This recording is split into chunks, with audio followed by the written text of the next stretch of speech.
All right, Colts fans, we are live here in the film room talking some Sam Tevi here tonight. So I'm glad you guys could join us tonight.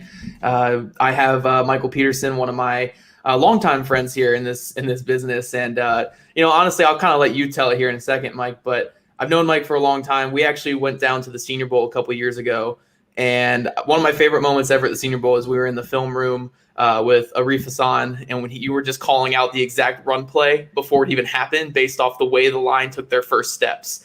So that's when I knew, Mike is the perfect guy for this type of this breakdown. Anything offensive line, but also the fact that he covers the Chargers. So, Mike, how you doing, man? And tell the guys why you're qualified to talk about offensive line play. Yeah, man, that's hilarious that you bring that up. That's one of actually my fondest memories of being down at the Senior Bowl, and again, yeah, me and you go way back to when I first started doing this in any sort of serious capacity, paying our way down there to start something, and look where we are now, authorities on an NFL team, each of us. That is, it's quite crazy. So, like you said, so I am the head editor for BoltsandBlue.com. That is the Chargers community for SB Nation. So I cover the Chargers for them. My favorite position in the entire world is offensive line. It is such an awesome position that I don't think anyone understands.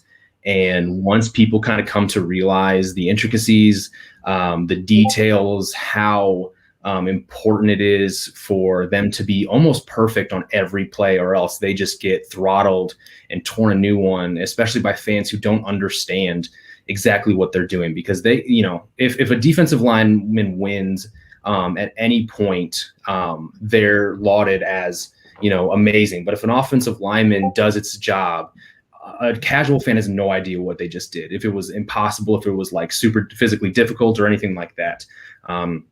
So I just absolutely love it. So, through the years when I've been covering the draft, I've been the offensive line guy. I usually watch all of them. I usually rank them, have a ton of fun with that. Once I started covering the Chargers, that kind of went, kind of brushed it under the rug, because now I cover a team, and for what it's worth, I cover the Padres and Rams as well. So a lot on my plate here, but this is kind of my bread and butter. This is what I love. This is what naturally I kind of am drawn to. So we're going to watch Sam Tevi. I'm going to tell you, it's not going to be the greatest time you've had on a Monday afternoon, but if you're a big enough Colts fan, you're probably going to want to know what's going on with seemingly your new left tackle. Yeah, we're all hoping for Charles Leno. I think that's what's probably going to end up happening with. So we're all kind of pumped about that. But I know when we first signed Sam Tevi, I reached out to you first. I reached out to you and Gavino. You guys have always been my guys with the Chargers. And I think the way that you put it was like brutal, but last year was his best year. So what did you kind of notice different about Sam Tevi last year compared to what this person's saying here, turnstile Tevi? What was different this last year and how he wasn't as much of a turnstile, at least in your opinion?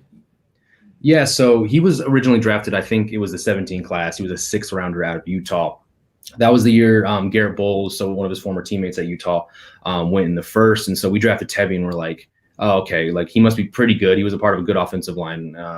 Let's hope for the best. But Tevi, unfortunately, had a pretty low bar set for himself through his first few seasons. The only reason he actually saw any significant time, I think, in his freshman and rookie seasons, or freshman and sophomore seasons, was that there were injuries to the Chargers offensive line, which kind of happens every year. So everyone kind of has to be prepared to see the field. But as that one commenter said, turnstile isn't far away from what Tevi was during his first few years in the season, in his career, but I honestly, and as much as I'm used to, and Chargers fans in general are used to thinking negatively about Tevi, he honestly was not that bad in 2020. And I mean, take it with a grain of salt, because when the bar set so low, a decent or serviceable season seems pretty good for Chargers fans when it comes to their offensive linemen. What you're going to get in Tevi, at least at face value, is a guy that obviously worked to progress his game and became, probably one of our best offensive linemen in 2020. That wasn't Brian Bulaga, who's obviously a well-established veteran that they signed from the Packers. He did his job. He found a way to do it. Obviously, there's still big holes in his game, but there's something here, and not many players can say they progressed 3 years in a row. and he's kind of getting into that stage of his career where he could be hitting his peak, if at all. But progression is good, and I think that's what you need to hang your hat on here. Yeah, absolutely. That's kind of what I came away with too. Is I think the way I put it was for a guy who does so much right, he's still a below average player. And that's what he is. I mean, and there's some things we're going to talk about in this that are crippling to kind of his game and crippling to what he can be. To put it in a way, this is our first film room that we're doing live here, so you guys got to tell me how the video looks. I know we were kind of running through it here before, but I just want to make sure it's all going good. But starting with this first clip here, and honestly, it's going to be fun. You're going to hear me talk multiple times throughout all this about Sam Tevi's strength not being a strength at all. It's a definite weakness, his lack of strength. This first clip does not do a great job of illustrating my point I'm going to make, because he actually does drive this guy off the ball and drives him deep into the defensive backfield there and gets him down. And this is kind of the biggest thing with Tevi for me is, he is a high effort player. Like, he will throw his hat on a guy no matter what all the time. Like he's kind of that coach player where it's like, get a hat on a guy no matter what. He's always going to do that. Like, you'll never see him loafing out there. That's always been a big thing for me, No, I absolutely agree. So in this play, I'm going to try to simplify this as much as possible. So if you guys ever played Madden, this looks like halfback gut. This is simple. It's two double teams. You got your left guard, left tackle, center, right guard, double teaming your interior lineman up to the play side backers, which are 50. I believe that's 6. And then you got 50 out there. Is that Neiman? Yeah, just got his brother for the Chargers, so that's fun. Actually, fun fact: me and Ben Neiman had classes together at the University of Iowa about 5 years ago.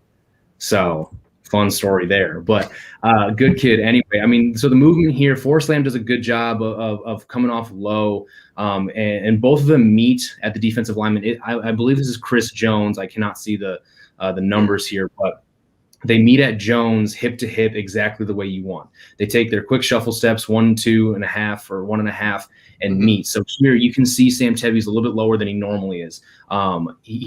Jones is upended a bit by Lamb's left shoulder, which allows Tevi to get up under Jones's right armpit here. And that's an easy way to start moving people. They've won the center of gravity battle here. And so Tevi kind of gives it his all, really like almost leapfrogs into him like this.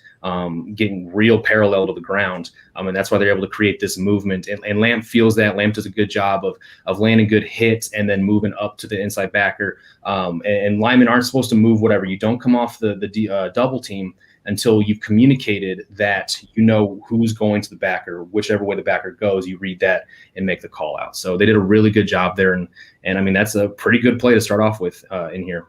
Yeah, we're only going to do the positive plays here, so you guys think that he's the future at left tackle. That's all. No, but I promise, guys, I'm not cherry-picking plays to make it look like Sam Tevi's great. There are going to be some plays in here where you're going to definitely come up with the nickname. I'm going to throw it up there again, Turnstile Tevi. I kind of like the nickname, even though it's very, very anti-Sam Tevi. You don't want that. We don't want that, but I do kind of like. I don't know if he saw that somewhere else or if he came up with that. I kind of think it's very clever. So, Colts Freaks 2017. I think that's a very nice nickname. But this play here. So the first thing that stood out to me when I saw this play was the spacing here between left tackle and left guard. This isn't optimal, right?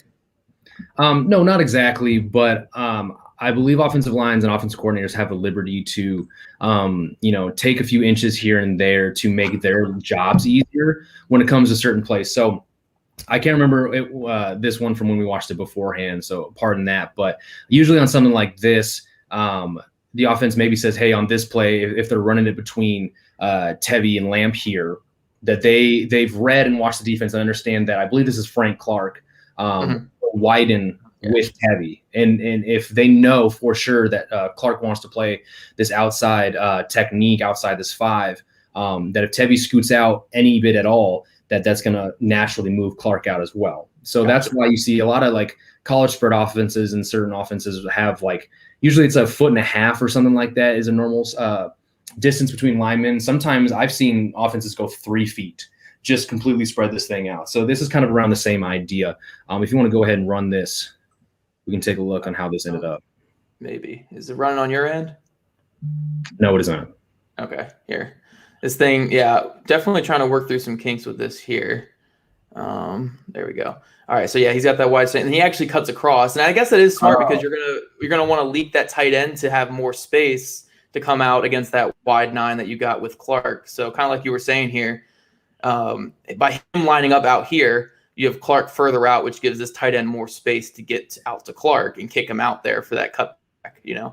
Yeah, so this naturally, since you're leaving, I believe he leaves Clark unblocked here. And so creating that space is, if you're going to leave the backside man on the line of scrimmage unblocked, then you got to make it easier for the tight end coming over and obviously making this wham block sort of. Yeah.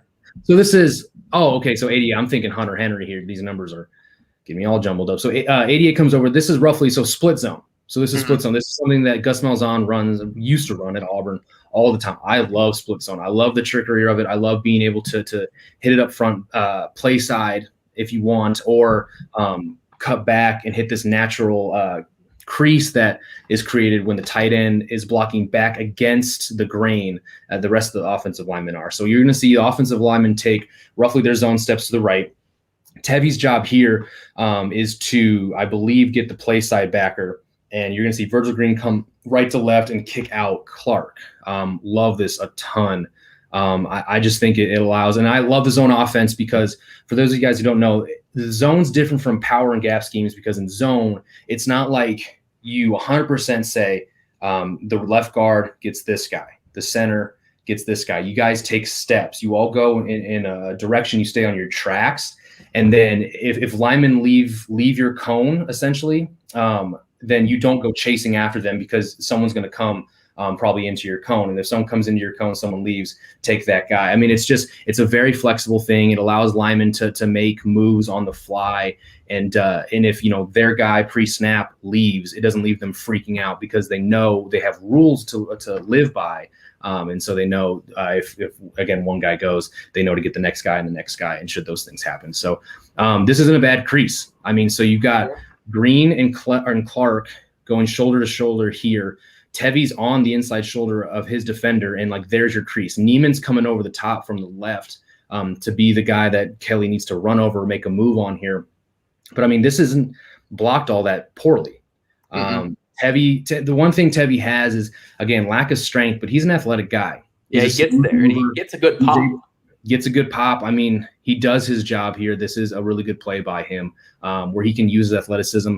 Back in 2018, when Melvin Gordon had, I think, his first 1,000-yard rushing season, I think he fell just short with 997. They had a lot of success when they pulled Tevi out into space. And again, him being an athlete and lead up on defenders on the outside. And so that's where I think he wins the best. That's why I think he can be a good swing tackler, or where his preferred role is to really hold off edges on the outside. But a play like that shows you that he can get on his horse and make something happen with his athleticism. Do the Leno highlights. Next show. But the one thing I wanted to add to that is, you were talking about zone tracks. Clearly at zone tracks would be a fan of the zone. I don't think anyone understands the name though, but I'm again such a fan of offensive line work and the zone offense that I kind of just combined them. Because that's something my offensive line coach always said: stay on your zone tracks. That's what he referred to them as. And here we go. It's my Twitter name all of a sudden. But there you go. You were saying?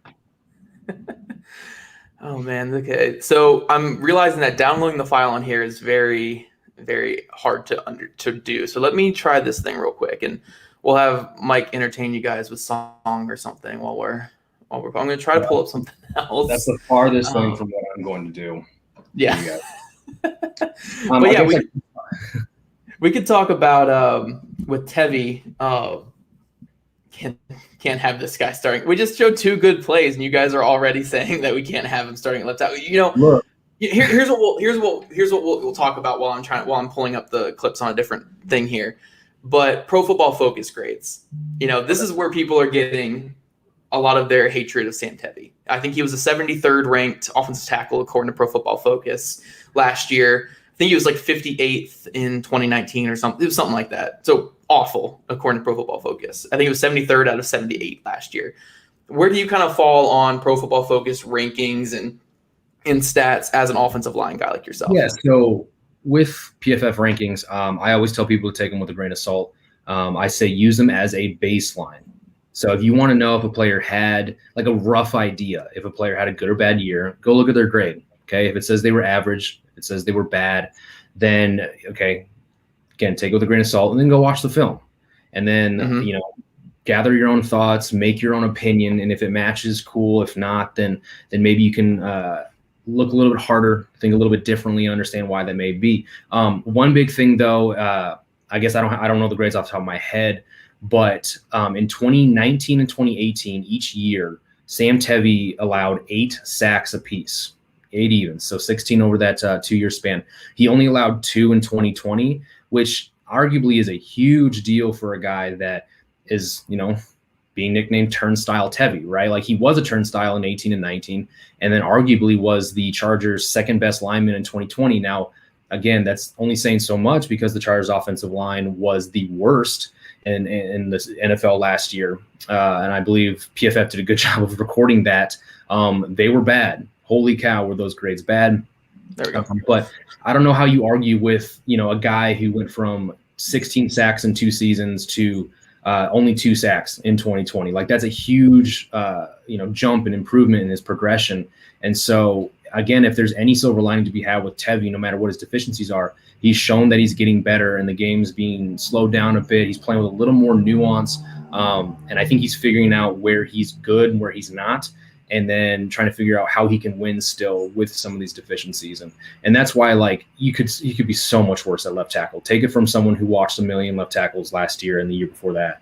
Like, could be a lot worse. That's all I'm saying. Yeah. All right. So can you see this now, Mike? Yes, I can. All right, cool. So this might be a little easier for me to operate because I can actually move between it a little bit. Okay, cool. But yeah, Pro Football Focus, I use Pro Football Focus for a lot of things. I think it's a very useful thing to have. But yeah, some of the things just don't make sense. And then also, stuff like, pass block win rate, run block win rate, stuff like that. How are you quantifying that? Because, I could watch something and you could watch something, like just between two of us who both watch a lot of offensive line play. And I could see one play as an offensive lineman winning, and you could see it as them losing. It's just so subjective within stats that try to be, not subjective. So it's just tough. It's fairly tough. And I think that's why it's hard to go off of that. Because, we've seen for a while, just talking about Colts players, Ryan Kelly for the first couple years, I think 2 or 3, maybe even 4 years of his career, was getting 50 grades, and he was an above average center, and now he's a top tier center. So it's just, I don't know. For me, it's hard to really use Pro Football Focus grades when it comes to offensive line play. When it comes to a lot, grades I think are just very, very. They're not like their stats. They're not stats. I feel like you can't really argue, but their grades you can argue for sure. Sometimes it's hard to even get to where they came into them. Yeah, no, it's all subjective for the most part. I think several years ago, it might have been Mike Renner for PFF, did an article where he explained how they actually grade offensive linemen. And it involves there's one of my colleagues here, Cam Meller, who covers the California college teams for SB Nation, like UCLA and USC. He kind of gave me a little more insight into PFF grades, where basically you start with an average grade. So at the beginning of the game, before you do anything, you just start with a grade. And then from then on, you have minus plays and you have positive plays. And then however their formula is, they combine them, average them out, and figure it out. Even he has said that there's some flaws where, as an example, he showed me a game for Bronson Kafusi, I think was the player, where he had really bad run defense grade. He had a just fine pass rush grade. And then he returned a fumble for a touchdown. And so so some grade was like an elite 92 or whatever. And he had a 60-something grade and he had a 70-something grade. But they gave him a 90 or an 86 or an 88 or something really high, close to elite. But so as a pass rusher and a run defender, he was just average to bad. And he returned a touchdown for a fumble. So for whatever reason, that one stat, that one high grade just on that one play, gave him a much higher overall grade. And even he was like, that doesn't make sense. Even I don't understand what that formula could possibly be taken into consideration. But all you need to know is that use your eyes, use the film. and it's all subjective again, unless you know the exact play and the responsibilities, because things get more complicated in like pass protection than people think. It's not just these guys block or have the guy nearest to them. It's not as simple as that. Like you watching TV, you probably can't tell every single responsibility, slide protections, how they're reading certain things, inside out looks, just stuff like that, man. So, I mean, if you can tell if they're bad on film, right? Like you can tell. It's going to be very apparent, but it's just so subjective, man. We could go on and on, but take it with a grain of salt, as always. Yeah, for sure. Now we went on that whole tangent against how Pro Football Focus is not good. No, they are good. They're a good resource. It's just, you got to take it with a grain of salt. But how we were saying Tevi's better than that grade, and then we're going to have a clip here where he just gets his ass beat. It's tough. I mean, that's a power rusher right there. That's a good power rush move. What went wrong for Tevi on this clip here? So is this Kwan Short out there? Who is this? No, 92? This is I only know because I said his name in a sarcastic tweet about it, and I was like, no, it's not his fault. He got beat by like Frosty Rucker or whatever. I can't remember the guy's name now, but it's like someone like that, like Frosty Rucker or Obada or someone like that. Okay. And he responded to it. So that's how I can't remember who it is now, but yeah, it's kind of like a rotational type guy at best. Okay, I feel you. So I mean, just from first watch, so he oversets just ever so slightly. It's actually not too bad, but it looks like his punch is extremely high, at least from this angle. Mm-hmm. He honestly just gets caught lacking. Like I don't know how else to explain it. So right there, so his right foot. He get right there. Okay, so his base is way too narrow here, as you can see. Yeah. So if he needs to be able to drop that right foot back. He's trying to play like patty cake right now.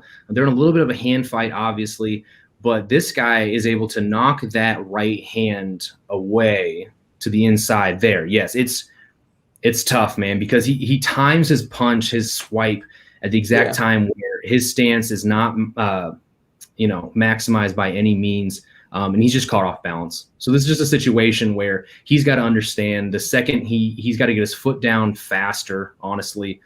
He's got to be able to read and tell whether his stance is narrow or not, and then fix it immediately. Like this is just one of those playing the game. The longer you play it, you understand how your body feels, and in certain situations, this is just him being inexperienced and getting caught off guard. Yeah, and the biggest thing, honestly, I think here with the footwork being off, like you said there, that right foot is just, his base is too narrow because his right foot's just not brought out wide enough. This is more of an angle type aggressive set here because it's play action. You want to aggressively set and play action, and that's how most teams handle your aggressive and your angle sets. The Colts, though, are one of those rare teams where everything is an angle set. They they'll switch it up every now and then because you can't literally do it on every single play. But pretty much every play is going to be an angle set. That's the Howard Mudd method. So stuff like this concerns me because, this is what he's going to be doing all year, and you can't have that narrow of a base against, like a Bud Dupree type. If you're going against Bud Dupree and that happens, it's going to be definitely a big issue. So, yeah, this was something that caught my eye because – when I'm watching guys when they're coming to the Colts, because the Colts are just so unique with how they do their offensive blocking system, their O-line system. There's very few teams. I think the Bills do a lot of this as well, and I think that the Seahawks are very, very do a lot of angle sets and stuff. But yeah, it's just when I see these play action type plays, that's what I'm watching for. I'm watching for those feet, seeing how they get their feet out, and seeing how quick they can get out there. And that was definitely something that caught my eye there. But this next play is we're going to kind of look at his hands here. That's why I actually slowed this one up because here he gets driven into the backfield. I think, again, it's just that natural strength. But, yeah, he always gets the first punch. Like, he's really good at getting that first punch. But, see, he's getting them on the outside shoulder here, which I'm assuming is not where you want to be, right, with that punch of course right not. You practice. I remember one of the drills we did the most because I did tight end and offensive line. This is just a high school drill, but I mean, you basically do a drill where you have your hands up and like you're acting like you're taking a photo, right? So you're doing mirror drills where you're shuffling left and right, and you're always trying to keep the center of gravity of the person in front of you, the defender, within your sight here. And so That's one way where we practice keeping our hands inside. In college, when I was at Drake University, when we would do sleds or anything like that, they forced us to, the second the ball was quote unquote snapped, they had us clap before actually engaging our hands. Okay. So again, clapping motion forces your hands to come about as together as possible before you would launch into said pat or defend. Did you guys ever do the was it like they tie the hands together drill? Have you seen that one before? I've seen something like that. Yeah. We didn't do anything like that, but yeah, it's just anything that basically gets you used to knowing and keeping your hands together in situations where you're mirroring and moving and trying to stay in front of somebody. So that's all, again, muscle memory type stuff. It's just, again, light years easier to ever control somebody if you have inside leverage and inside control, getting up under their armpits, under their shoulder pads. There's just nowhere for them to go, and that's what you want. So here, it's a slide right protection towards the running back, no extra blitzers. We got to figure out who this 74-94 guy is. So right then and there, you got Tevi's hand outside. He's got his left hand down, and you can already see that the defensive lineman has his hands in his chest. So obviously not the best. He's going to get long-armed here. Yeah, you can kind of tell right here. One-on-one, kept on an island, of course, with the slide protection. God, this was not a fun game to watch. This was a bummer after they almost beat the Chiefs. Zach Kerr, that's who it is. Okay, that sounds familiar. I think he played for the Colts for a bit. You guys are probably going to put that in the comments here. I can't see the comments because the way I have this up here, and I'll go through your guys' comments afterwards. But yeah, I think Zach Kerr played for the Colts a while back. I think he's like a 30-something-year-old veteran guy, more of a power rusher. So it makes sense that Tevi would struggle with this type of guy. Most definitely. All right, so play this one out. You said he gets long-armed. So he gets long-armed, gets driven back. Oh, yeah, look at that. And he just can't. You got to get your hand, you got to get that hand off you, I think, is the biggest issue. Defensive linemen practice starting in a position that he was. So right there, so just where you see here. Let me get to that spot again. So look, he's got that forward lean, hand on the inside chest. There are drills that defensive linemen work on where they'll force themselves into a position halfway leaning onto a pad. And then the coach will yell go, set ho, whatever, and then they just work from moving forward in this position. So working this bend, this compromised angle, but essentially uprooting offensive linemen. And so this is something that it's again very basic. The defensive linemen work on, and it's a bummer for the offensive lineman because you can already tell he's too high. He's got no control. He's already lost the hand battle. Right there, he tries to get up under that arm. You see his left arm.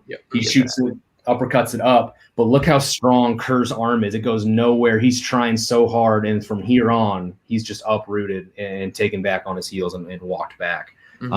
This is something where that lack of strength, like we've been hammering home on, would come in handy. Like you've got to be able to punch, swipe, chop, something to get this hand away from your chest. You cannot let a man keep his hand there for a full 5 yards. This is just something that you as an offensive lineman got to have a little more pride in and make sure that no one gets inside or at least stays there for all that long.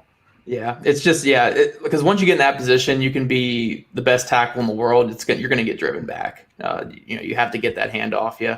But I thought that was interesting because I don't think it started that bad. He obviously had the hands out wide, but he wasn't in a vulnerable position until it got to the point where the guy got his hand inside. So that's kind of want to go through that. And then we're going to have two more bad clips here. So I kind of put the bad ones all together here. But here's another big thing right before I play it. I think Sam Tevi has terrible balance, absolutely terrible balance. Did you, just off the top of your head, see many times where he kind of ended up on his face? Yeah. I mean, when you feel like you've watched, a bad offensive lineman, you kind of feel like you've seen everything. That's rough. I don't remember this play exactly, but that is rough. Okay. So this is wide zone left. So as you can see, everyone, so this is a wide zone run to the left. Inside, outside, wide, all different. So inside, you're going to tell because it's more of a 45-degree angle off the ball. Outside's a little more lateral, and then wide there's nothing wider obviously than that. Basically, wide zone is where you see all the offensive linemen and tight end basically completely turn to the side and run. And their job is to basically try to overtake the man that's on the person next to them. So like if you got a nose, if the center has a nose shaded on him, then the guard's trying to take over that, and then the center's trying to work towards the guy on the other guard, and the guard's working out to the end. Like you're just completely trying to reach the edge, take the guy next to you. And so Tevi here, obviously you can see Lamp gets on. I believe this is Sheldon Rankins. He's battling their parallel right now, so that's a fine battle. Hunter Henry gets to the outside number of Marcus Davenport here, which is exactly the aiming point that you want. And so Tevi here, with the linebacker Demario Davis 56 coming down, Tevi would want to chip Davenport if he can to give Hunter Henry a little bit more help, and then he would move up to 56. So I'm super confused as to Tevi's hitting basically a slow-moving target, because it's not like Davenport is, he's getting tied up by Hunter. So, wow, that's rough. Yeah, and I was debating putting I was actually debating, which I might still do. I don't know if I have the time. I might not. I probably won't. But I'm putting a compilation of him falling on his face on here.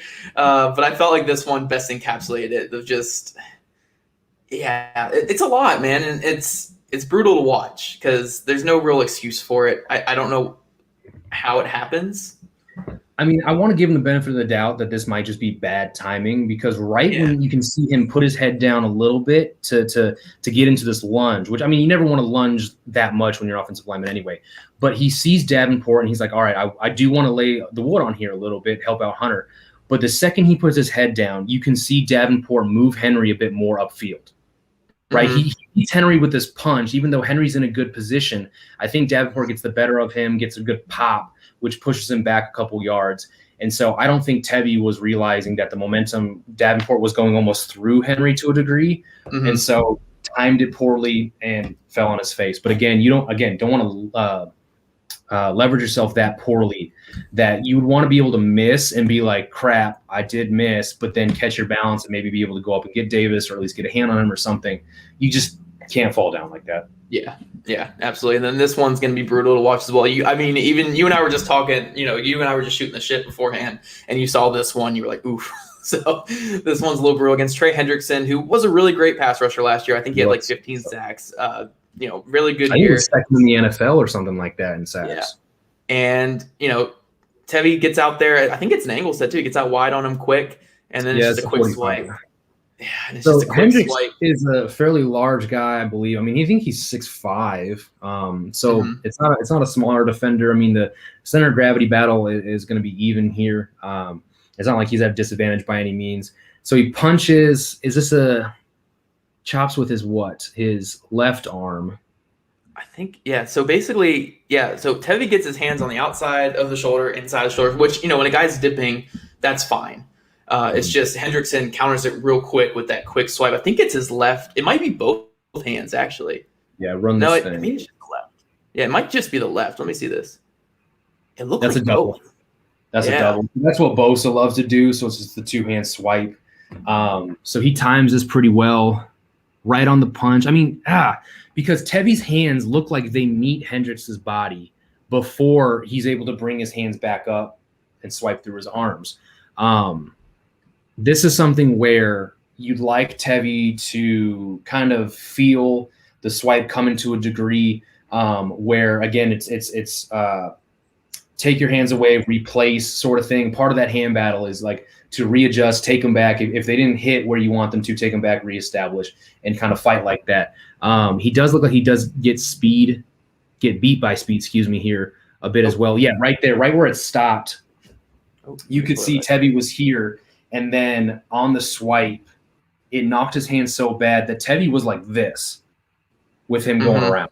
I mean, it was, terrible, unfortunately. That's actually a great pause right there. I didn't even mean to hit that pause. Yeah, that's a fantastic pause. As you can see, he completely erases Tevi's hands and any influence Tevi could have had on that play. Go ahead. Do you think that's kind of, again, just back to that strength thing? Because, I think his slide was pretty good getting out there. His hand placement wasn't horrible by any means, but it's just the second that those hands came up, I mean, Tevi wasn't just knocked off. He was just completely, dismounted completely. Do you think, just stronger, base, stronger hands, that would be a bigger thing for him there if if he Yeah, I had those mean, abilities. yeah, at this point, you're looking at core strength. Just like as you're rotating, right? You want the core strength is what's going to keep you from being forced to rotate like he did there. Stronger shoulders, upper body, the delts are what's going to keep the hand, your arm in place where you want it to fight for that positioning. I mean, this is a strength issue. I don't know how strong Hendrickson is. Again, Tevi at 6'6", 315, I believe is what he plays at. Yes, you do expect a guy to be much stronger than he is. And if you're an offensive lineman that isn't full of brute strength and mass and just a people mover, I mean, you've got to have the technique, you've got to have the finesse and the nuance to get around that stuff. Like if you can't handle a guy hitting you with a perfect double hand swipe, you've got to be able to feel that coming. You got to know your opponent well enough to how to counter those things. And just, again, that's part of the chess match, I guess, that he's missing as well. Like, if he's a veteran enough offensive tackle, maybe he watches the film and maybe he can see Hendrickson likes to do this type of move or whatever, so he's more ready for it as well. It seems like he gets caught off guard quite a bit with some of these things. Even sometimes the best offensive linemen get beat by a perfect move, but I think Tevi's, again, still progression. We've kind of talked about it, and on film, as he learns, he'll be able to better prepare for some of these guys and their counters.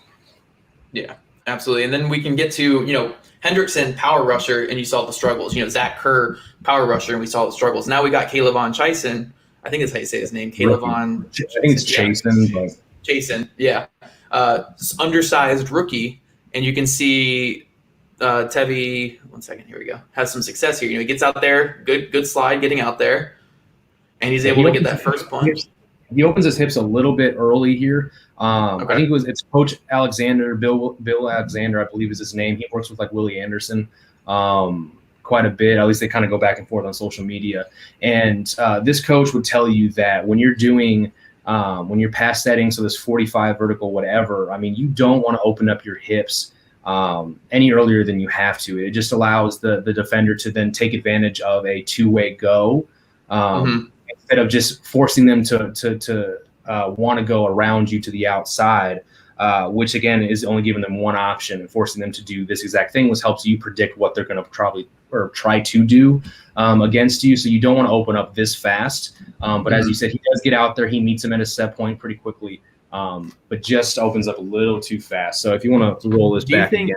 Do you think a part of that, though, would be because he knows – I guess you don't technically always, completely know, but, he's got that help right there. So you could open up a little early, knowing that if he goes inside, he can only really go outside on this, right? Yeah, no, you're right. If he does know he's got help because of the way the front is, right, you've got three on the right, Justin Herbert's right, and then you just got Chasen against Lamp and them. Lamp does have to be aware of that. This nose can probably come over. If you see it overloaded that way, it's a safe assumption that they're not going to keep it that way. It's just something to mess you up, because no smart defense is going to line up with a wide 9 like that, and then everyone else on the other side to leave that hole unfilled, I guess is what I'm saying, because you've got the Mike backer here who more than likely is going to fill the A on that right side where 92 is, or at least where 92 is leaving from.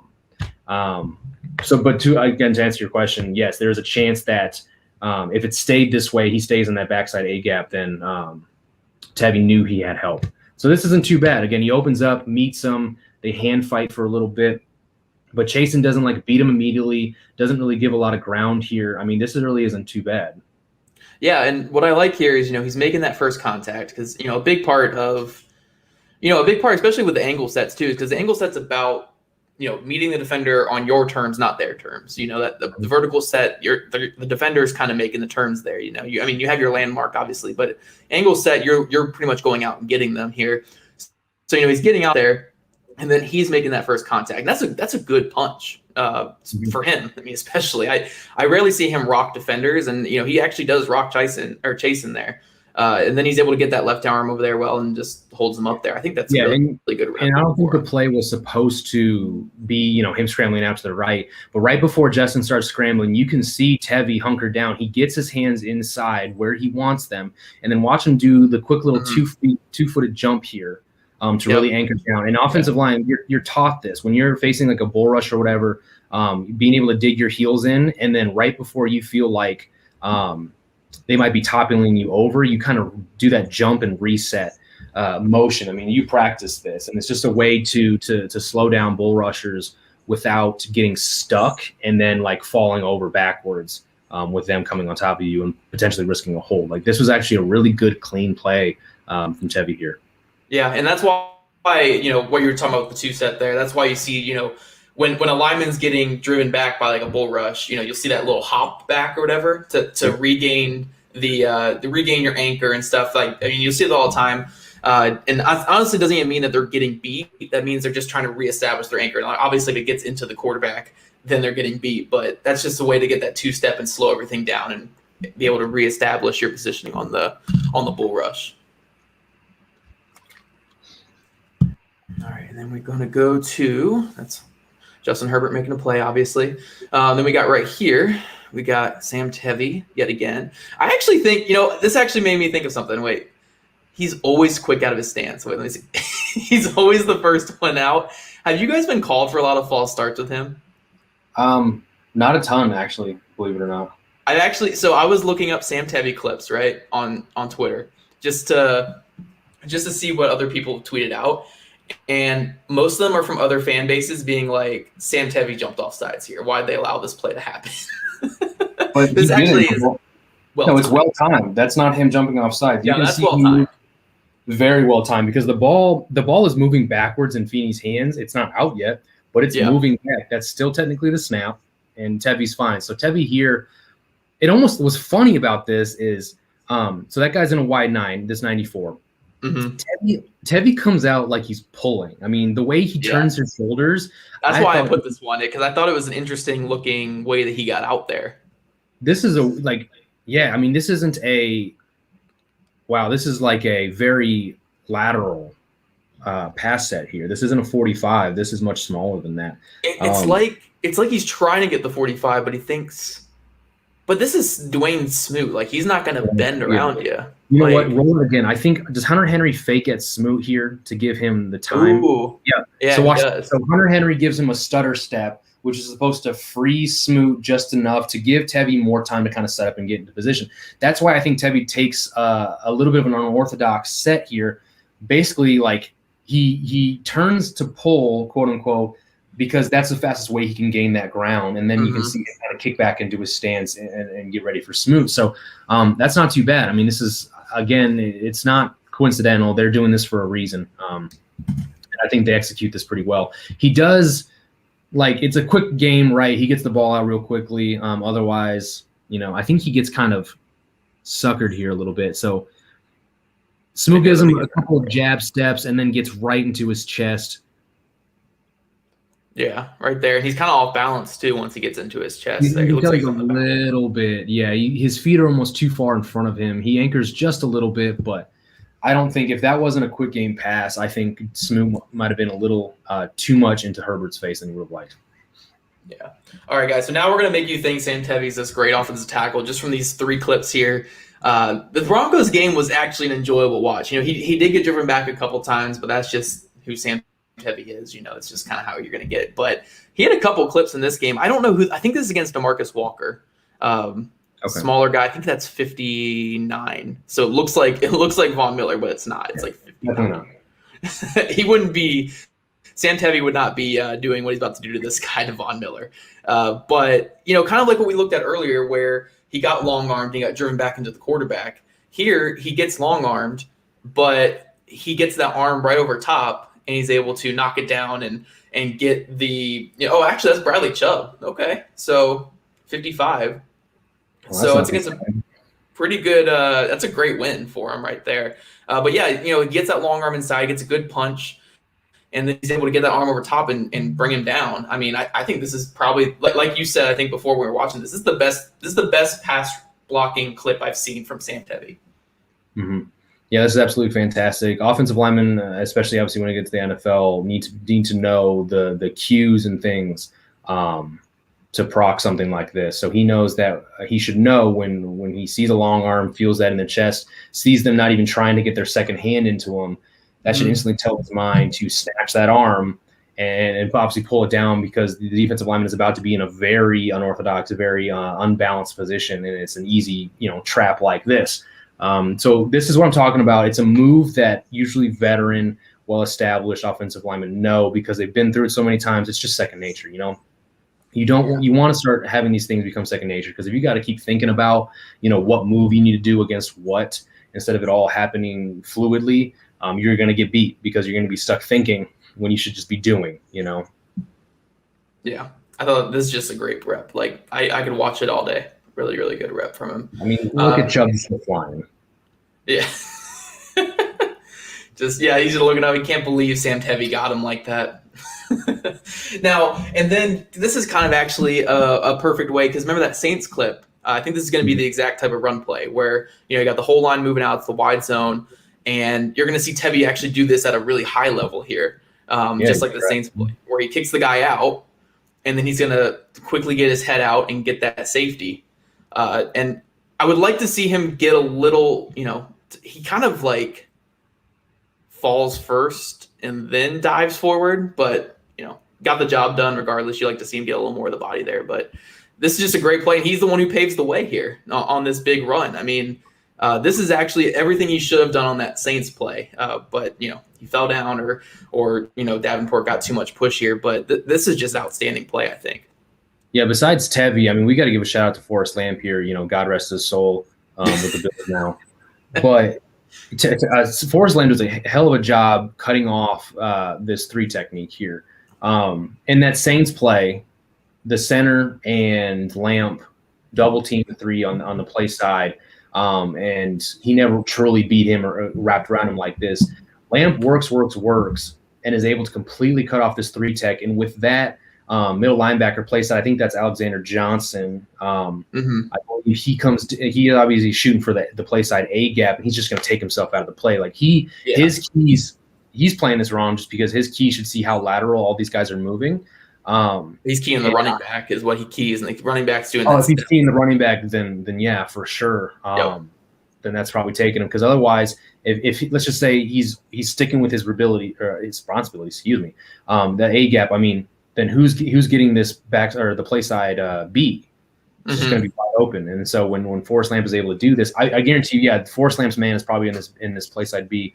But he's able to wrap them, and then as you can see, this whole thing just opens up like crazy. Yeah, Lamp does a great job there, and then I just love Tevi getting that safety, just mowing the way there. I think that's great. And then this one, what we're saying? Sorry, you can go back. I was just saying, like, that's something else that offensive linemen just need to gain just from playing the game, is understanding that if you take care of responsibility A, there's more than likely still a responsibility B. Like if you need to block your guy, and say your guy goes away somewhere, or it gets blocked by somebody else for whatever reason, he moves in a way you didn't expect him to, then to keep looking forward and block the next guy. Like, it's just a mentality thing, and he just really showed that on that play. Perfect.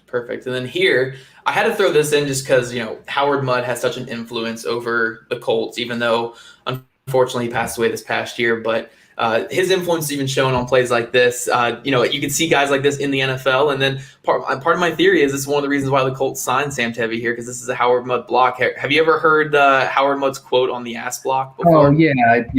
It was invented by a guy in Iowa or something, is what he said. So this is fantastic, because right? At least why it's so funny to me is, like, I played tight end in high school. I played it in college, but in high school, we didn't really throw to the tight end, so I was just a glorified offensive lineman. And so that's why I really fell in love with the process and the position, because even though I was technically a tight end, I did everything that was offensive lineman. If one of our starting offensive linemen went down, I had to change jerseys in the middle of a game from 45 to a 70 or whatever, just to be able to go in and fill in. So, but what I was saying was this: it's funny because you make this play naturally. Like, when you overrun a block or something and realize, this guy might, because I'm at a place, he might just run around me and make a play. Like, it's just a natural thing to stop. And all of a sudden, like, especially if you were a basketball player, you stop and you start, boxing out. And it's beautiful, because you, in the moment when you help make a block that way, you just think like, oh, it's hilarious. I did it with my ass. Like, I just, whatever. But then you realize like professional offensive line coaches were like, yeah, you can do this. This is a thing that helps you like get this block done or makes this play happen. Like it's a thing. And I think that's beautiful. I think that's art to be able to do that, because some might say that's a player screwing up and overrunning his refinement or something like that. Nope. Just get the job done any way you can. No, the Howard Mudd in one of his coaching clinics, and I tried to find it on YouTube before we did this because I was actually going to put it in right after this, but I think it got taken down, unfortunately. But Howard Mudd loves the ass block. The ass block is a great way, especially from he has to cut off a 3-tech here. 3-tech, that's a tough block to make. Very tough. Very tough. So instead of trying to focus on getting your head in front, turning your hips, and blocking the guy out that way, why completely turn your body around when you can just continue your momentum and then just lean back into him? And that's kind of what he does here. I mean, he gets in front and then just drops in front. Like that's all you need to do. It doesn't need to be pushing the guy all the way down the field and then finishing the block, 10 yards down the field every single play. All you need to do is cut off your guy, do your assignment, and finish the play like that. And I just think that's a great play. And every time I see an ass block like that, I think of Howard Mudd. And it's just an outstanding block. It's something that people who don't understand offensive line play won't think is an outstanding block. But guys like you and me, guys who watch offensive line play, I just love watching that play there. And then Tevi giveth, you take away. We're going to get to the Clelin Ferrell game now. So after 3 great clips and just an overall really good game against the Broncos, we get the Clelin Ferrell game where Clelin Ferrell just beats his ass this entire game. And this is just a brutal one right here. He gets out and then just swipe. It's just a 2-hand swipe and gets right across his face there. And it wasn't a bad set by any means, actually. So he takes the 45 you see him take usually, and he's in a good position, but his base, I would say, gets a little too narrow. Like his feet are in front of him here. Yes, you have to be ready for an inside counter. I mean, just at all times. That's why, like, if you just keep your base as wide as it needs to be, you are going to be inherently prepared to go, again, the momentum you are going in that direction, or cut back. You're just going to have that ability without thinking twice about it. So here, he gets way too narrow, and he needs to, that's tough. It is. It's a quick move. Farrell had a good game. And frozen, it's just... It all really comes down again. It's the base. It's I like his sets. I like how he gets out of his stance, but it's his base and his strength. I think he can't overcome some of the technical issues he has because he doesn't have the strength to kind of just power through it. Mm-hmm. And it's just that. And then getting to the strength here, we got Clelin Ferrell yet again against him. And honestly, I could have put probably 3 or 4 more clips. It was a rough game. Definitely, I think the worst of the year that I saw, and this is just the bull rush. I want to see. Let me start the lack of functional strength, man. Is this another long arm? Clelin Ferrell gets his left hand in there. Yeah, right there, because his hands are down. Look at Tevi's hands. Mm-hmm. Look at Tevi's hands. They're literally at the holsters on his hips. Yeah, you're not like literally the second you see this, it's over. It's over right here. That's rough. I mean, so this is besides. I already lost my train of thought. This is simply not having your hands at the ready the way you need to, okay? Just because you're pass setting, like your hands, why are they here? You're not in the Wild West. You're not about to pull out a pistol, in a duel or something like that. Your hands should never be down there. Again, what drill did I talk about? It's the picture drill. It is just, you're always taking a picture of what's in front of you. It just helps you keep your hands there. And it's weird because you remember drills and stuff you used to do in high school. And then it's like, how are NFL players still missing things that are as basic as it gets with some of the offensive line fundamentals? It's a tough look, and an easy way to get beat. Yeah. It's just that functional strength, and then also, again, like you said, if you don't have the technique to overcome the functional strength, keeping your hands up, keep them inside, you're not going to go many places, and that's why we see. That's tough.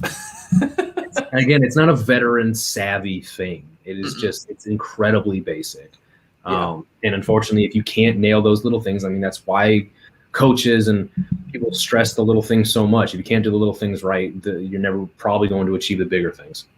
Yeah, absolutely. And then this one, we got a screenplay with Tevi. And this is when he's at his best, like you mentioned earlier. When he can able to get out wide, I mean, this is a great play, getting hat on guy and creating that space. This has a bad thing in it, though. What's up? I said this is one bad thing in it, and it's not Tevi. Oh, what is it? Let me see. So, Let's see if I can find it. sorry, as a Charger fan and as a guy who watches this team, it's right there. Are you talking about the running back cutting back inside? No, it's Keenan Allen not being Or able to Keenan stand Allen? up. That's who it is. Okay, so this is something that a lot of fans are starting to realize. It. I've realized it for like 3 years now, and fans are starting to see it.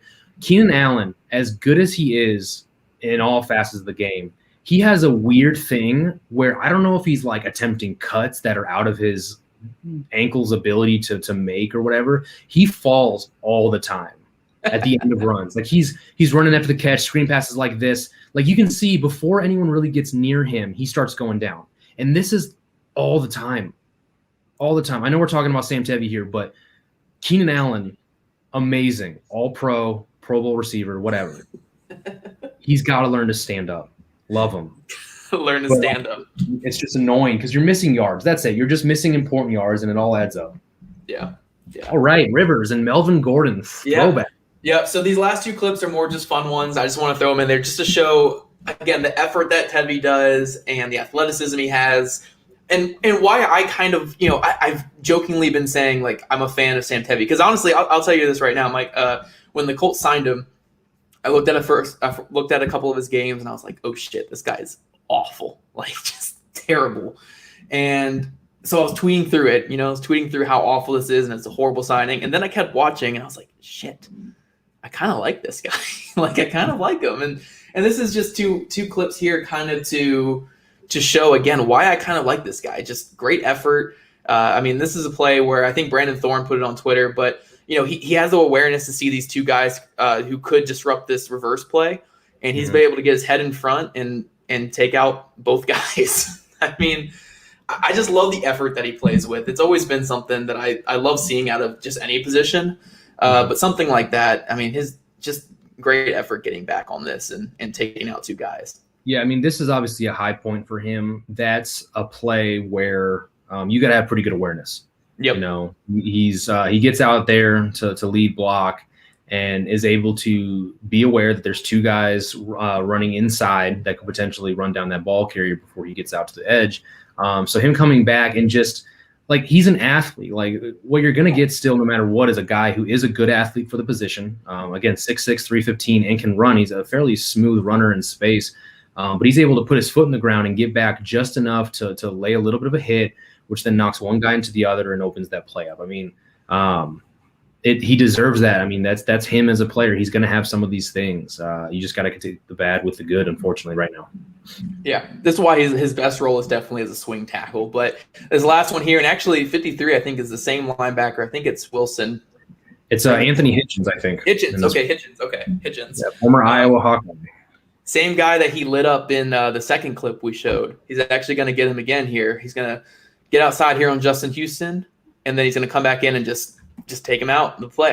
Again, I just love the effort, and it's just a reason why I can't say I hate Sam Tevi, because I think he does do a lot of good things for your team. And, it's not talked about enough, obviously, because, the Pro Football Focus score and some of the bad things, but I do like what he can do for your team. Yeah, that was a good play. I like that a lot. Again, did you cut out? There we go.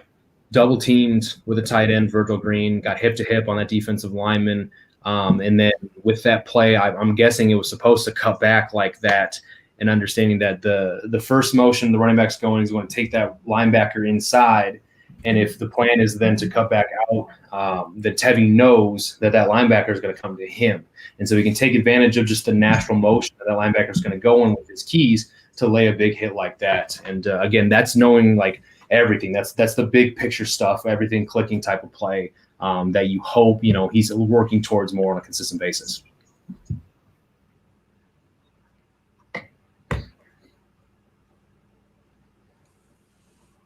Something go wrong? All right, there we go. Okay, how long were you not talking? And I was just sitting there. No, maybe like 5 seconds. Okay, that's good. That's not too bad. I didn't know if I was just sitting there. Okay, I stopped talking, and then there was like a little bit of pause, and I was like, is something wrong? And then he came back. My screen, I don't know how they were watching it, but it was just like like choppy on my side. I was like, oh shit, I don't know Did if you he take stopped talking the or play not. off the screen though? Did you do that? Yeah, I did. I was trying to take the play off the screen and go back just to us talking here, just so Okay. I could see some of the comments and everything. Mhm. But yeah, that was. I'm glad it wasn't too bad though. Um, but yeah, no, I don't know. I like Tevi. I don't love him. I don't want him to start. I think that's kind of been. I've been a little, joking around recently with on Twitter saying Sam Tevi season. I don't really think that. I really don't want him to be the left tackle. But as a swing guy, I think he's pretty solid, right? You could do much worse than a swing guy like him because we just had Chaz Green and LaRaven Clark. We know it can be worse. He's No, definitely better than those two type of guys. I think so. I think there's something to be had about a player that shows he can get better on a year-to-year basis. I mean, and if he's able to progress and be better in 2021 than he was this past year, I think he's a just fine tackle. But again, having watched him, no, I wouldn't want him to be my starting left tackle. Like we just got rid of Tevi, Feeney, and Lamp, and just side story. People in some of my comments were talking about how that the picks of Tevi, Lamp, and Feeney weren't like quote unquote bad picks by Telesco because they went and signed second contracts elsewhere. And I'm like, that can't be the only thing that makes a player like a worthwhile pick, because you see the contract that they did sign.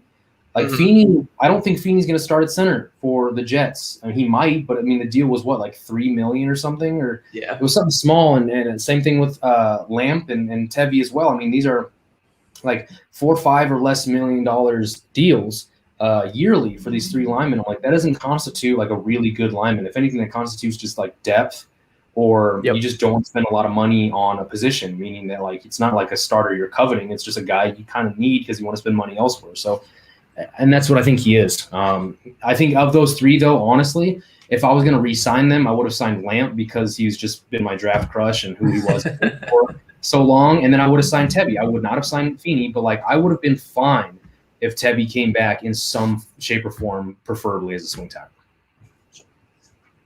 Yeah. Yeah, I think it's going to be a solid player for the Colts as a swing guy. I do think ultimately they're going to sign someone else. But let's look at some of the comments I got here. I'll throw some up on the screen. Do you guys think the mud technique can help him in pass pro? Yeah, I think it's going to help. Actually, so there was a lot of angle sets in there, though. So I do think, he's already kind of doing a lot of the angle set type stuff. So it is kind of something that he's already doing. But I think it helps most guys. I'm a big mud technique type of guy, so that's kind of where I always think. I think everyone will do better in that technique. Are you familiar with the mud technique? So I've seen some stuff. It's been a little bit. I was about to ask you, is Mud the guy who when he I remember some clinic, I think, where he was teaching pass pro, where he was like, go out and get his ass. Or like, don't wait for him. Like, it was, I don't know which player it was, but it was just one guy who took that lateral one where he went out to him. It wasn't a 45. It wasn't vertical. He was like, just get out there and meet his ass. If that's Mud, then yes, I know. And I like that. It can hurt against certain players who, are easily or more elite athletes, right? Agile, that can kind of get around you and make you look bad by doing something like that. But in general, I like the approach. Yeah. Yeah, it's offensive line play doesn't have to be passive is his big exactly thing. Yes. Yep. And I think he does a great job with that. And I think anybody, especially a guy like Tevi, though, where Tevi has the athleticism to get out there, I do think he can be fine in that. So yeah, I think it will help him. So I guess the Colts have to pick up someone like Okung, Schwartz, Villanueva. So Villanueva I wouldn't pick up and start over Tevi. I would rather have an athlete like Tevi, honestly. Schwartz, his back is too messed up. He's not going to play again, I'm pretty sure. Really? Yeah, it really, he kind of seems soft retired. Haven't you seen him on Twitter kind of doing O-line breakdowns? I have seen him a bit, yeah. And sometimes that happens where people don't even realize it, and a guy's retired without even expecting it. Yeah. I think if some team threw him enough money, he probably would come back. But from the Chiefs guys I've talked to, his back is really bad. Like I don't think he's coming back. I mean, those options, what you have there. So Okung, obviously, I know Okung from having him been with the Chargers, but he had the blood clot issue.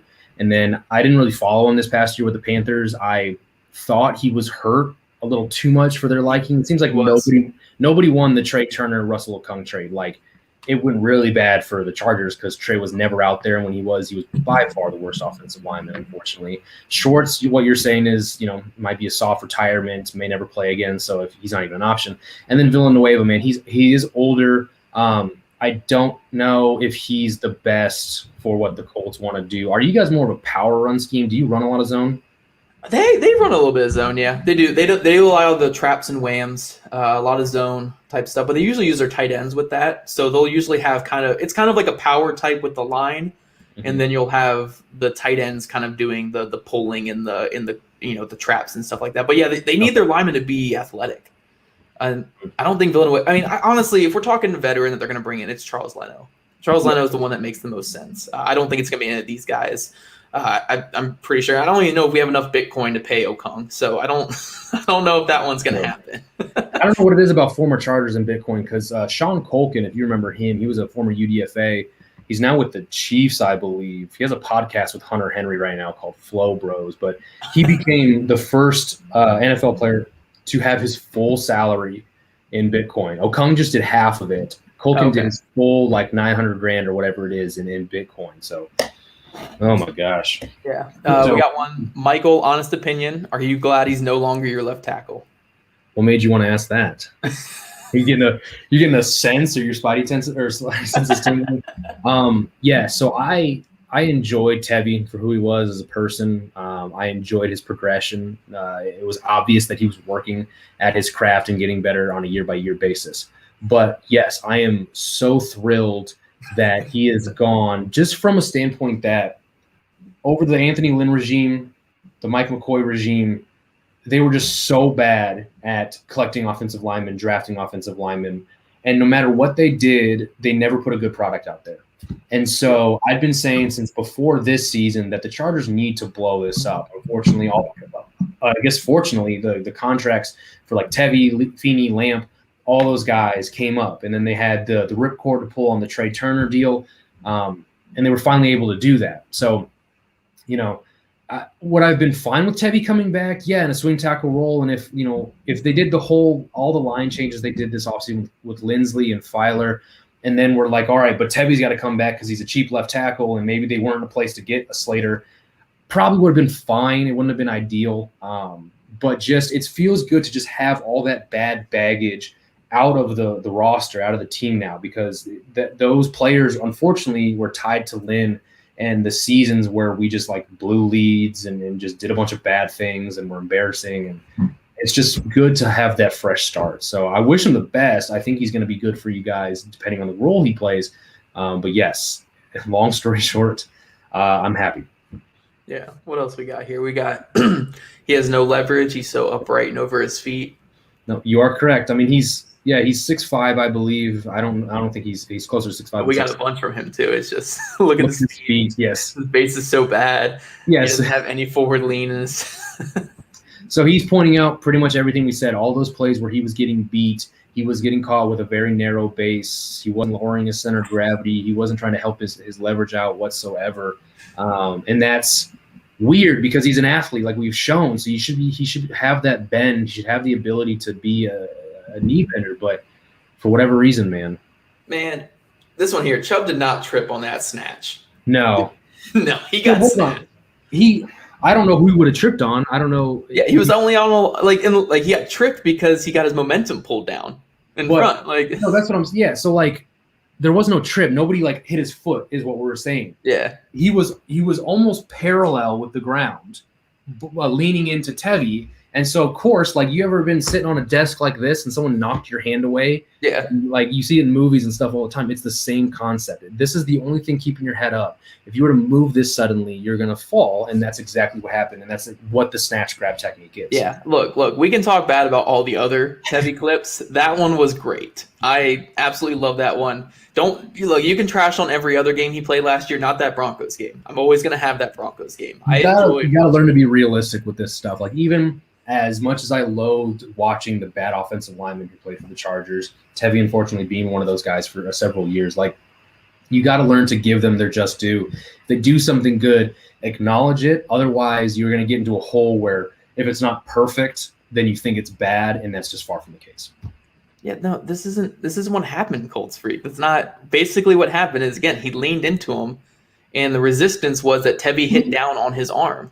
Met That no was resistance and fell. Tevi grabbed his arm and hit it and down. pulled it down. Yeah, go to my Twitter, Colts freak. I believe it. I posted it earlier today. Just go to my media on my Twitter. It's like I think I posted it earlier today or early yesterday, and you can rewatch the clip as much as you want. Like he again, Chubb leaned into him. So there was no resistance. He was pushing him back, but Tevi knocked down the arm. And then when the arm gets knocked, you only have it's basic physics here. If you're object in motion is going to stay in motion. If you're leaning forward with everything right here on this arm, and that arm comes down, you're going down. But yeah, you can go check it out. Yeah, We're not trying to roast you or anything like that. But yeah, it's right there on my Twitter there.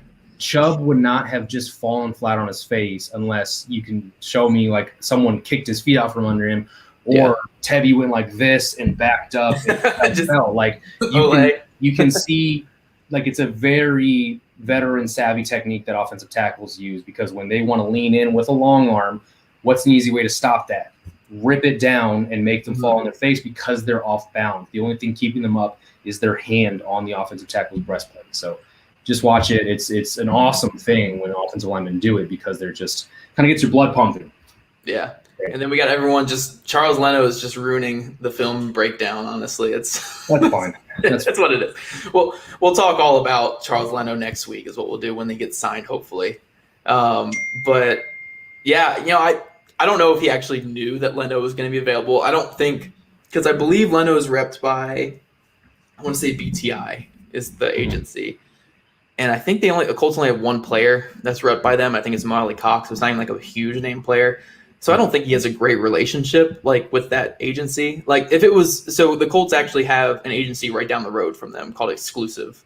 That's where Kenny Moore's repped, Jack Doyle's repped. So if it was one of their guys, then yeah, I would kind of believe that he kind of knew. But this one, I don't think he like knew. Maybe he had a feeling about it, but I don't know. But yeah, guys, that was fun. We talked about Sam Tevi, the great offensive tackle, future at left tackle. But if you guys have any other questions for Mike while he's here, feel free to shoot him. I mean, just the way that he was talking about wide zone and all that stuff. I mean, seriously, guys, use his wealth of knowledge right here. But yeah, dude, this is a fun draft cycle. I know you guys are excited about revamping that offensive line, and like the guy mentioned, going from Sam Tevi. It's not just that you guys don't have Sam Tevi; it's you guys have Rashawn Slater, who's a stud. So just you guys got to be excited about your offensive line going forward. Yeah, it's good to know we finally got actual good players. For you Colts fans, when I was still very heavy into the doing the draft and doing my offensive line grades and stuff like that. In 2018, when you guys drafted both Quentin Nelson and my God, I loved him. Braden Smith. I was probably the biggest Braden Smith fan I knew. A lot of people, for whatever reason, his last season, they thought he was like really clunky and didn't move really well, and he had heavy feet. And while I kind of acknowledged some of those things, I was like, the guy just got the job done. And he was mean and nasty, and I don't know what it was, whether it was my love for Gus Malzahn's, split zone offense, which he played in, but I loved him. I think he was probably top 3 at his position for me. I think I had him my fourth. I think he was my fourth guard. Yeah, I had him as a guard because that's what he was playing. That's what we all thought he was going to end up being. I'm glad he worked out a right tackle, because he was right guard his second to last year, and then his final year in Auburn, he went out to right tackle just because it was for the benefit of the team. And we thought he was going to move back inside, but no, I think he played guard his last year. Was it? I know he's transitioned between two spots. I think he played right tackle his sophomore year. Okay. Then it was left guard and right guard. He kind of moved. I mean, it's like you said, it was just because they needed someone there.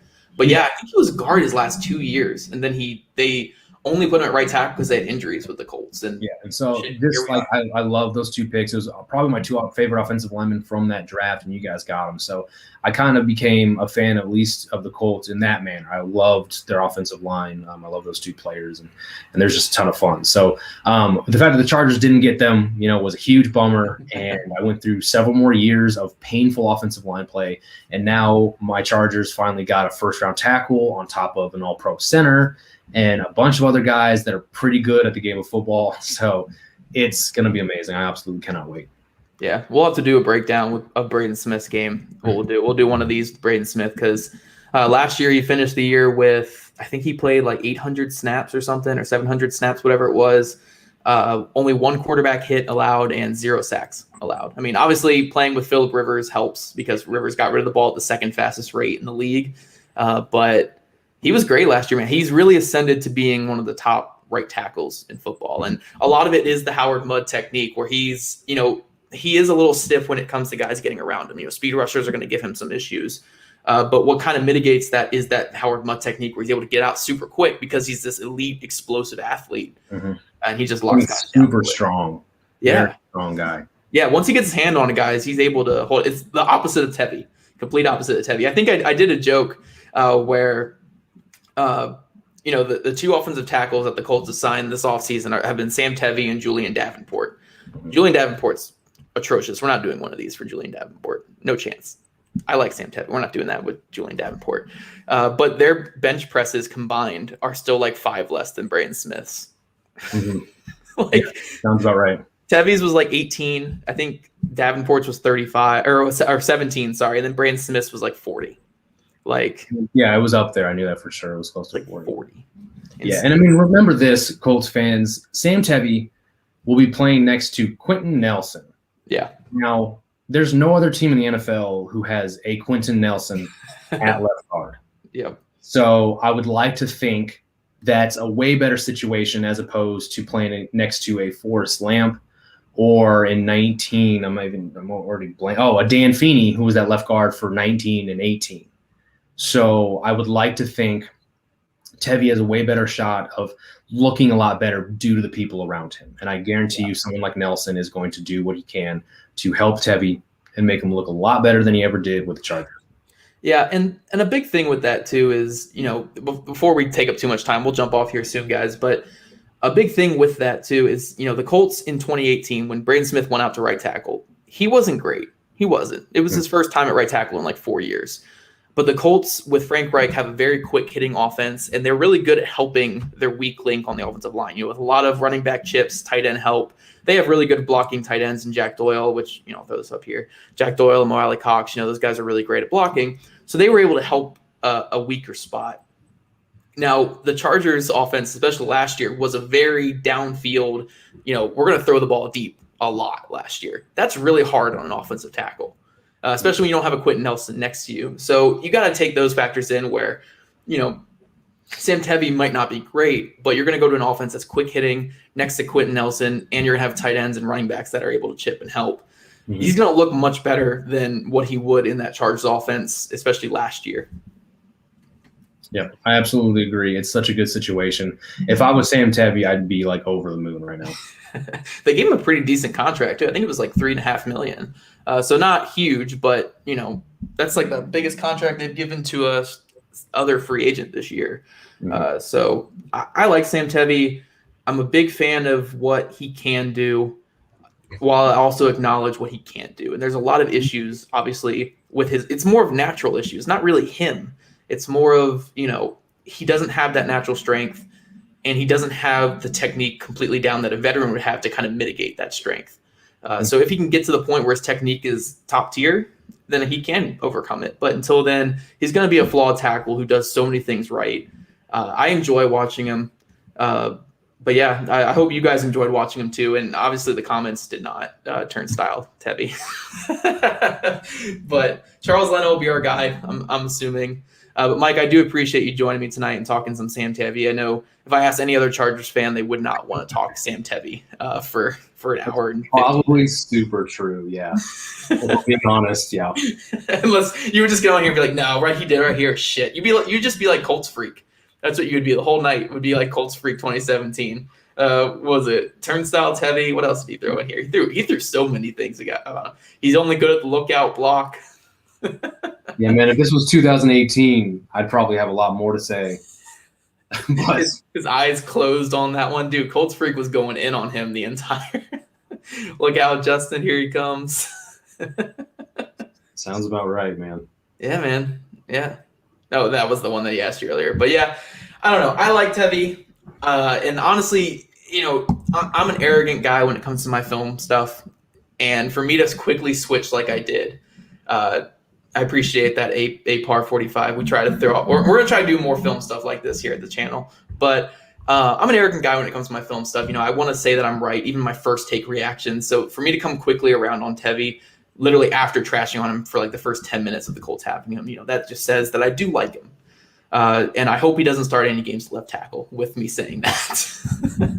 But Mike, I appreciate you joining. We'll do something like this again in the future. And I appreciate you guys all tuning in. I mean, we've had consistently, 20, 30 people on here despite, we're going on an hour and 20 right now. I think we peaked over like 60 or 70 at some point. So you guys are great. We're going to do a lot more of this offseason. I have an interview with Colts interior offensive lineman Chris Reed coming up this week. We're going to talk about his game. I have like 30 clips in the docket for him. So I hope he doesn't, we don't go for like 2 hours, but it might happen. I'm excited to talk to him. So you guys definitely tune into that this week. Appreciate you guys jumping on, and we're going to do a lot more live streams going forward. So definitely keep a lookout for that in the future.